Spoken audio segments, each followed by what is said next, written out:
If you're headed to Colombia to visit places like Cartagena, Medellin, or Guatapé, watch this video to learn a process that will help speed up your entry into Colombia.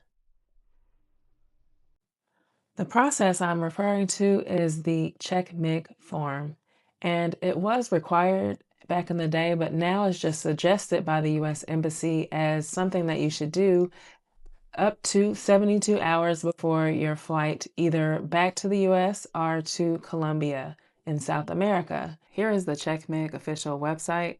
This is the third iteration I've seen of this website, so I want to go over how it looks to fill out this form.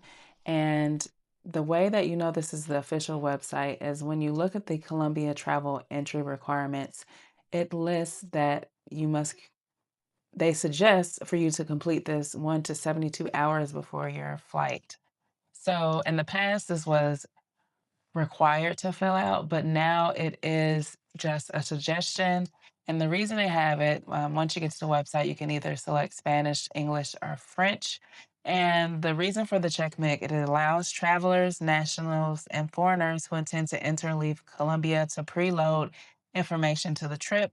And it basically helps speeds up things. It talks about the benefits here for the CheckMig.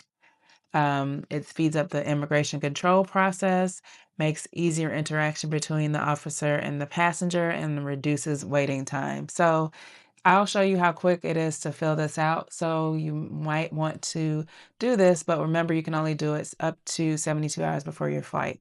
So once you get to this page, you accept the terms and conditions, and um, you can either select, you want to do the CheckMig. If you're a frequent traveler, you have an option. And then if you've already filled out and completed it, you have that option as well.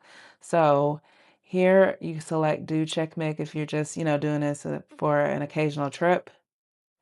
And you have the option to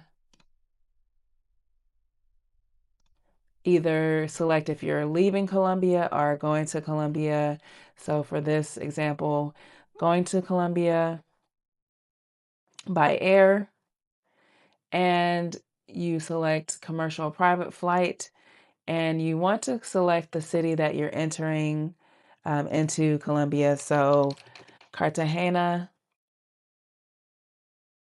and then you click the travel date. And remember, you can only select, fill this out up to 72 hours before your flight. Enter the flight number. And here's where it's important because you must have the correct flight number. So even if if you're not on a nonstop flight, you can be having a layover. So you want to select the flight number of that flight that is coming into Colombia. So if you're on a nonstop, you put that flight number. But if you're on a layover, you put the flight number of the last leg. And as you can see, it'll auto-populate. If you were to put the originating flight, like this flight was leaving from New York with a stop in Atlanta, then to Cartagena, it will say this flight does not exist. So that can give you an error. So make sure you have the correct flight number. And then you want to click, even though you filled out the flight number, make sure you fill out the origin of the country.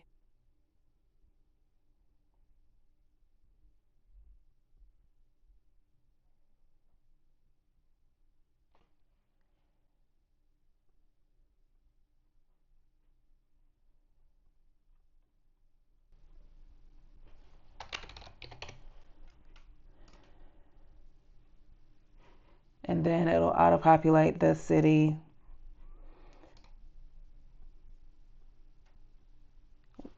It'll auto-populate that second part.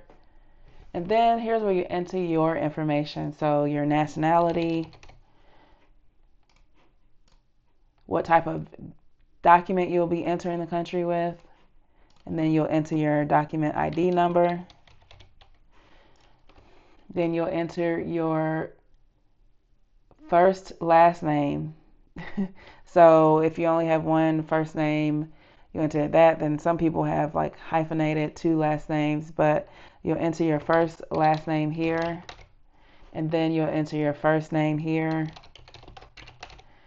and you select your gender, your date of birth,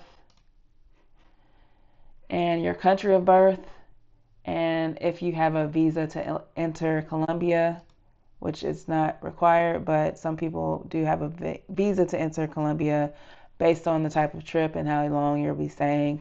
Anytime you want to know if a visa is required, you can always look at the entry requirements. I'll be leaving links to both of these websites in the description of this video, as well as I'll include links to what to do in Cartagena, Medellin, and Guatapé if you are interested in what to do there. Then you select the purpose of the trip.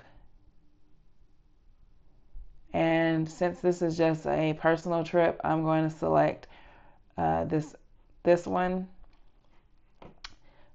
And then you enter your email because they'll send you a code to make sure that you have a valid email.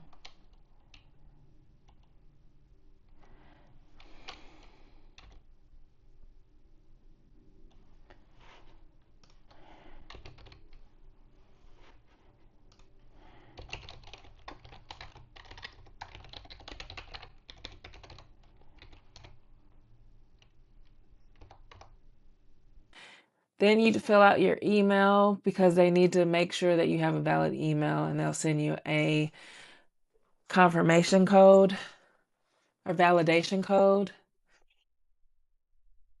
And once you get that validation code, it comes pretty immediately.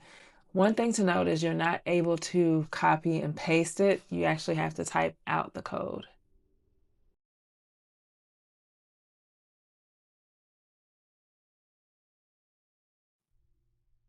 The next page, you're going to put in where you're staying once you arrive in Colombia. And then you put in like where you're actually going to be staying, the address. So I'm using the address of the hotel I would usually stay in Colombia, and this is in Cartagena.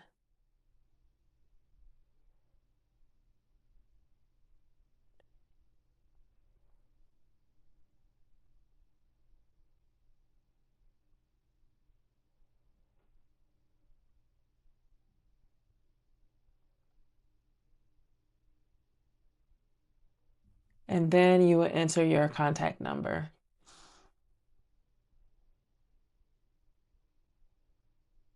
And here are the terms and conditions. You can read that, and after you read it, you hit, if you agree, and then it will say that your pre-registration has successfully generated CheckMig, and you can download it. It does take a little bit of time to download, or you can also refer to your email, and then also you can go back to the home page if you happen to lose it and get a copy of it there. And here's how the form looks that you'll get that you can present when you're traveling. And is CheckMig required? It's not technically required, but it does help supposedly speed up the process. So it takes literally a few minutes to fill out, and you can only fill it out up to 72 hours before your flight. If you want to see some of the videos where I've traveled to Cartagena, Medellin, and Guatapé, check the description of this video for things to do in Colombia.